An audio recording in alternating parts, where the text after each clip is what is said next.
Mame Mor Fall, un véritable héros, a élevé au rang des plus illustres du pays.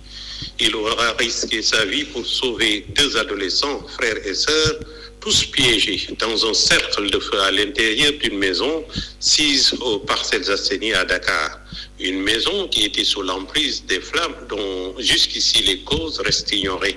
Le héros du jour s'appelle Mame Mor Fall, originaire du Ndiambour. Il est père de famille avec des enfants à bas âge, tous restés dans sa ville natale Louga. Notre héros national s'active depuis qu'il a quitté le Dara d'apprentissage coranique dans le commerce, témoin oculaire de l'incendie que venait de se déclarer dans l'immeuble qui fait face à son échoppe. Devant un choix cornélien que beaucoup parmi ses compatriotes n'accepteraient de prendre d'aussi gros risques aux conséquences incalculables, malgré tout, il bravera tous les risques qui pouvaient peser sur lui, même s'il allait y laisser sa vie. Sauver les enfants pris au piège par les flammes, poussant des cris assourdissants de détresse, était un grand défi à relever pour lui. Grâce à son courage, son abnégation et son amour pour son prochain, Mame Mor Fall, à travers son acte héroïque qui ne court pas souvent les rues, a réussi à aider ses enfants à sortir indemnes d'un incendie d'une rare violence qui allait tous les décimer. Si une erreur d'une telle ampleur avait causé des morts, aucune justification ne suffirait pour blanchir certains qui devraient être là pour parer à de pareilles éventualités d'une ampleur sans précédent. Heureusement qu'un héros qui passait toujours inaperçu dans son entourage, la foi aux paroles divines en bandoulière, était là pour sauver des vies, surtout des enfants. Selon ses premières déclarations, la foi en Dieu représente pour lui tout un univers. Il s'en sert comme une boussole pour s'orienter dans la bonne direction. Selon Mame Mor Fall, ce gros héros, cette fois que nous recommande Dieu, Allah subhanahu wa ta'ala, de suivre, nous permet de donner un vrai sens à notre existence sur terre, mais surtout d'équilibrer notre vie ici-bas. J'ai élevé les créatures humaines au-dessus de toutes les autres créatures, Khalifatul fil ard. Cet ancien pensionnaire des Dara école coranique vient d'honorer l'islam, sa religion, sa lignée ou descendance familiale, ses parents, son marabout et son pays, le Sénégal, où le don de soi pour la patrie est une réalité incontournable. mi ngi noonu ñu ngi koy jaajëfal bu baax a baax moom Mame Mor Fall. waaw salaamaaleykum wa rahmatullah. waaleykum salaam. ñu ngi ko plateau yëpp kenn ku ne si tur sant. Mame Mor Fall mi ngi dëkk Louga dëkk bu ñuy wax Kër Amadou Yàlla ci dëkk Lat Dior Diop Ngondatir ci sët ci Lat Dior. waaw léegi nii xam naa Omar ma bàyyi la ak moom ngeen ñaari njëkk man nga bëgg a soppali journaliste. waaw en tout cas Pape Mor balaa ñuy rafetlu acte bi dañu la bëgg a laaj déjà nii nan la demee daal expliquer ñu les faits nan la demee déjà. waaw lii de demen bi mën nañ ci jàngat benn kii bu ndaw rek parce que ñun affaire bi muy am mu ngi ñuy fekk ñuy julli waxtu tisbaar. donte déggoon nañ bruit bi nag. wax dëgg yàlla mais boo fekk nañu jàpp ba war a taxawal julli tisbaar bi. léegi man bu ma jullee tisbaar ba pare rek ci laa gestu seen affaire bi saxaar bi gën a kii. léegi ci laa bàyyi li ma doon def tëj sama place. parce que fi mu am ak sama place ñoo jàkkaarloo. léegi ci laa tëj sama place dem ci affaire bi et su ma demee baa gi fekk naa nit ñi ñu bëri ñu taxaw ci bunt bi. léegi maa ngi dégg ci bruit bi ñu bëri ñu ne kër gi dañ ko tëj dañoo yóbbu caabi quoi. parce que ñoom seen waajur nekkuñu fi woon. ci loolu la ñu wax waaw. léegi ci laa xalaat ba am na beneen kër bi mu taxaloon léegi ci laa bàyyi nit ñi foofu sinon su ma nekkee foofu di dajji bëggoon naa mën a dajji buntu boobu waaye su ma nekkee foofu di dajji mun naa am Sénégalais yi ñu bëri mun nañoo taxaw naan non xaar c'est-à-dire nii léegi ci laa volontaire dem ci beneen kër bi mu jàkkaarloon kër bu mu taxaloon nag léegi foofu étage la ak terrasse. léegi foofu laa jaare foofu ngay gis noonu ci laa jaare yéeg ci kaw kër gi mu taxaarloon mooy terrasse. waaw léegi moom étage la mais fu ma jaaree pour yéeg du escalier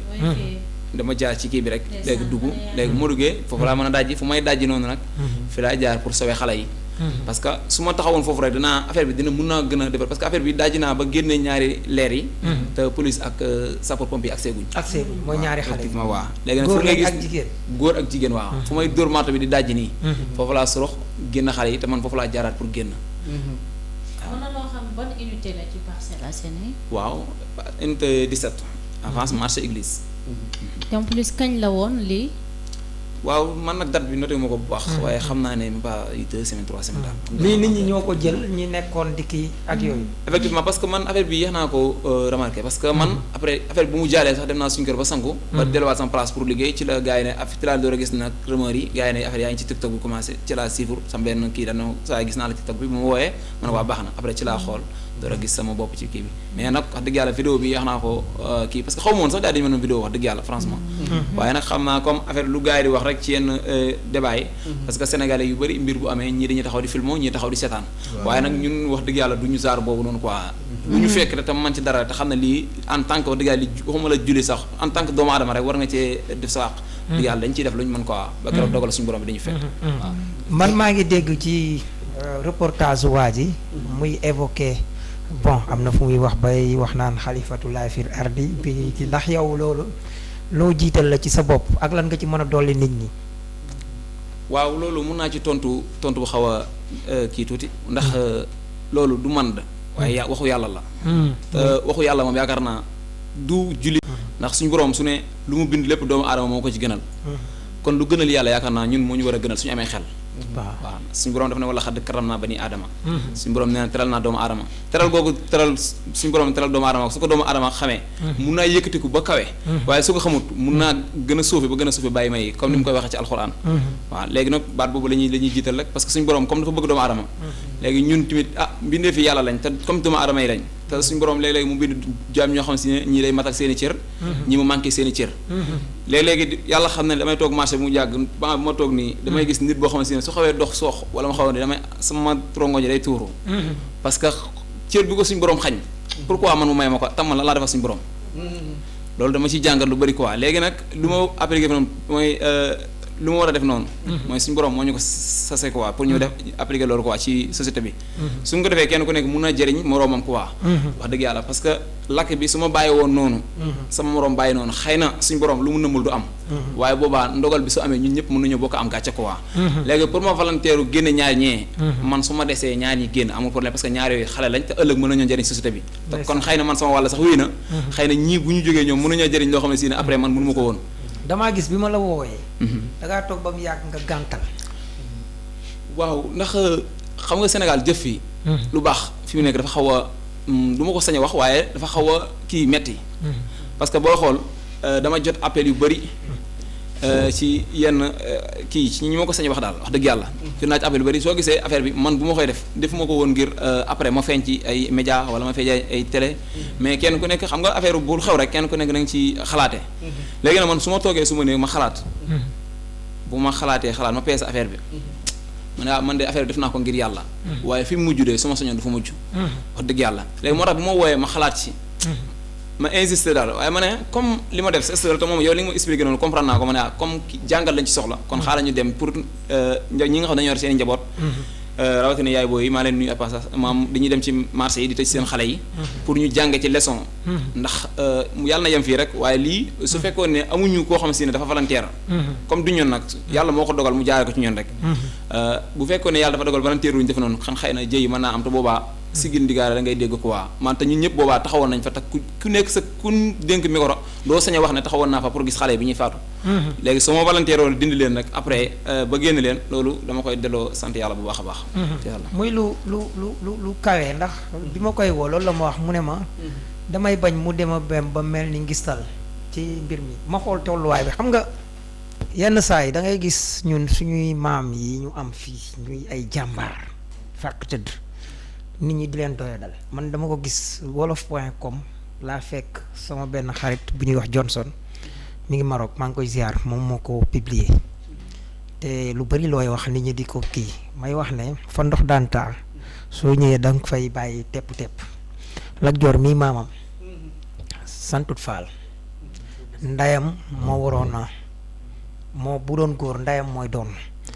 mais réew mu naroon a yàqu moo ko boole ci mbir mi parce que tubaab bi daf fi installé ku ñuy wax Damel Majoojo ginnaaw bu ñu fexee ba man ma ne bàyyu Birima Ngone Latyr bi wutu woon baayam muy Makodd Yande Mbiru Majoojo moom mooy seul Damel bu ñu intronisé wul kàddu palokaay moo tax na mu naroon a yàq réew mi ci la Lat Joor maamam doomu soxna la Lat Joor ci way jur wu góor daal di ñëw volontaire moo tax lii di njàngale mu rëy man li tax bi ma gisee mbir mi maa ngi faat nettali loo xam ne 2011 la Rue Laprine angle Faidherbe maanaam ci côté gendarmerie bi gendarmerie Faidherbe brigade de recherche am na kër chef de quartier bu ko féete nii kër chef de quartier boobu bi muy lakk 2011 ñun ñu ngi dëkki foofu Laprine angle Lamine Gueye bi ñu jéggee ne lakk mi ngi am bi ñu ñun suñu réflexe ñun ñu yaree ci kaw gi suñu réflexe mooy paan lañ war a yóbbaale suñu robinet paan yi taawoon ndox ñun moom la ñu jóg rek yanu ma ci jaajëfal ku ñuy bisu dimanche la woon dibéer ku ñu wax Cheikh Kéréloo Issa Kanji ak ña ma bokkaloon foofu biñ ñëwee fekk nañ waa koñ bi dafa am loo xam ne nitu Ndakaaru ñu ci ëpp bokk xaj na banlieue bi xamuñu ko maanaam dañu jàpp ne lakk moom xaar sapeur rek moo ci kii bi dañ leen di wax sax danger bi ci lakk ak yu demee noonu ñun bi mbir mi amee ñun ñu yanu suñuy siwo ndox ak paanu ndox rek ñëw commencé sotti waa koñ bi ñoom it dem root tàmbalee def ni ñun biñ tàmbalee def ni ñun dëgg la sapeur ñëw na ak yooyu mais tax nañ ñu bare ñu ci waroon a loru lu bari loru wut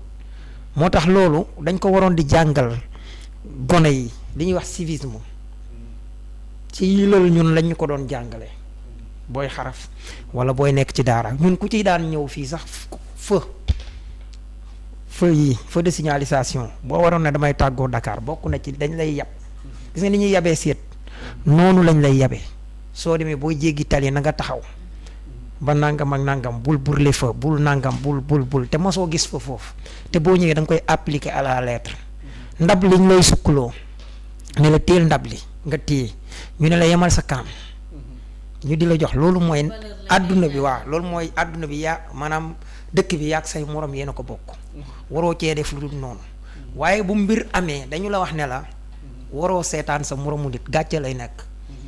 moo tax lii mu def bi mu ko waxee ma gis ci loolu ne njàngale mu rëy la moo tax da doon bañ jullit bi mu doon dégg nag suñu borom te loolu moo gën a jafe xam nga neex na lool nga jàng alxuraan wàcc juróom-ñaari yoon di ko tajwil maxaarijul xuruf bi di génn waaye tey dañuy dëkkee ñaan te suñ borom du nangu te li ñuy ñaan moo gën a set li suñu maam yi nga xam ne mënuñu woon sax sallallahu ala muhammad ju leer salaali muhammad waalaali muhammad lañ daan wax seen aajo faju yooyu yëpp xol bu set yéene sa morom jàmm set ci bàkkaar bañ a tooñ moo tax loo ñaanoon suñ borom nangu ko valeur yooyu yi ñu war a inculquer waat askan wi la di wax président Diomaye waxuma ko nag man pour ñu yëkkati la wala nangam wala yëkki loo waxati turu ki nga waxoon sànq Mamadou Gassama man bëgguma sax nga naan Mamadou Gassama bu Sénégal parce que kooku Mamadou Gassama li mu xam li mu xam ci Afrique waaw non Mamadou Gassama Afrique la jógee fii dem France kii bu jóge woon fii wala yow nga demoon fee man dama gëm ne même réflexe ngay am bu dee ku ñu yare yaru kaw gi c'est très important jom jooju ñi ñuy yar ci lël xam nañ lii may wax mbir mi du naqari nga daw wala fekk loo war a fajoo ko donte da nga ciy faatu suñu bàkku armée professeur Sakhir Thiam dees ñuy rey dee suñu toroxal bàkk wu gàtt waa ngi noonu diisul ciw làmmiñ diis gan ak jom ci xol jàmbaar jomb na daw ndax gàcce